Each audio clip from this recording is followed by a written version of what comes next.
From the moment Queen Elizabeth I ascended to the throne in 1558, there was an expectation among her advisers, nobles, and the general populace that she would marry and produce an heir to secure the Tudor line and ensure a smooth succession.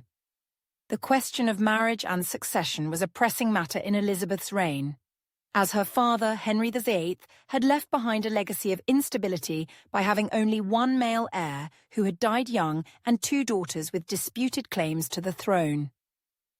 Many believed that Elizabeth's marriage would bring political stability and strengthen England's position in Europe, while an heir would prevent potential succession crises and conflicts after her death.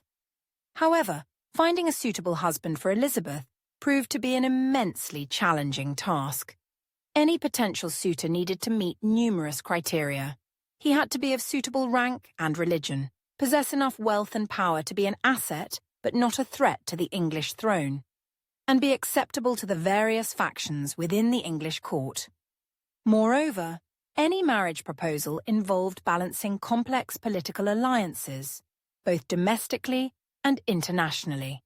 Marrying a foreign prince or nobleman could entangle England in unwanted foreign alliances or wars, while choosing an English noble might create resentment and factionalism among the powerful families who were not chosen. Religion was another complicating factor, as Europe was deeply divided between Catholic and Protestant powers, and Elizabeth's choice of a Catholic or Protestant suitor could potentially alienate half of her realm or provoke international conflict. Throughout her reign, Elizabeth considered many suitors, but ultimately rejected them all. Early in her reign, she was courted by King Philip II of Spain, the widower of her half-sister Mary I, who sought to maintain Spain's influence over England. However, Elizabeth, aware of the unpopular legacy of Mary's marriage to Philip and the deep Protestant sentiment in her country, diplomatically declined his proposal. She also considered several other foreign suitors, including Archduke Charles of Austria, a Catholic whose marriage might have mended ties with the Habsburgs, and Prince Eric of Sweden, a Protestant who offered a potential alliance with a northern European power.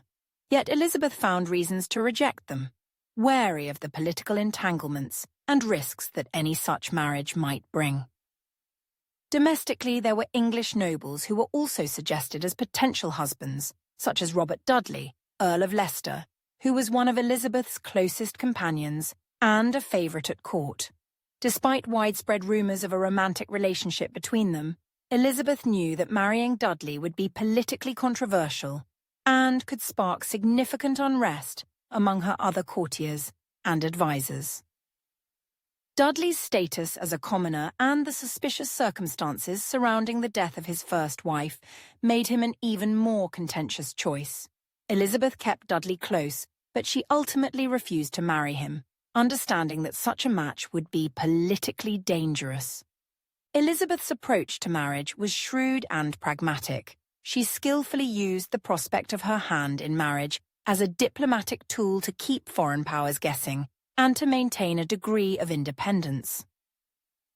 She often entertained marriage negotiations to secure diplomatic concessions or gain time in delicate political situations, only to later reject the proposals or allow the negotiations to fizzle out.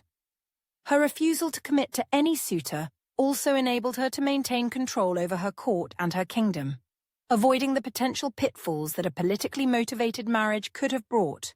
By the latter part of her reign, it became increasingly clear that Elizabeth had no intention of marrying at all. Her decision to remain unmarried and childless earned her the title of the Virgin Queen, and she presented herself as being married to her country and people. This choice, while controversial and criticised by many who feared for the future of the Tudor dynasty, ultimately allowed Elizabeth to rule on her own terms.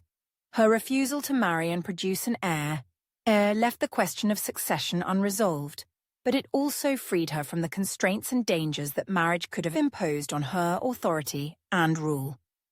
Elizabeth's decision not to marry and the resulting lack of a direct heir would later lead to a dynastic change, but during her lifetime, it allowed her to govern with a degree of autonomy and control that few female monarchs of her time could achieve.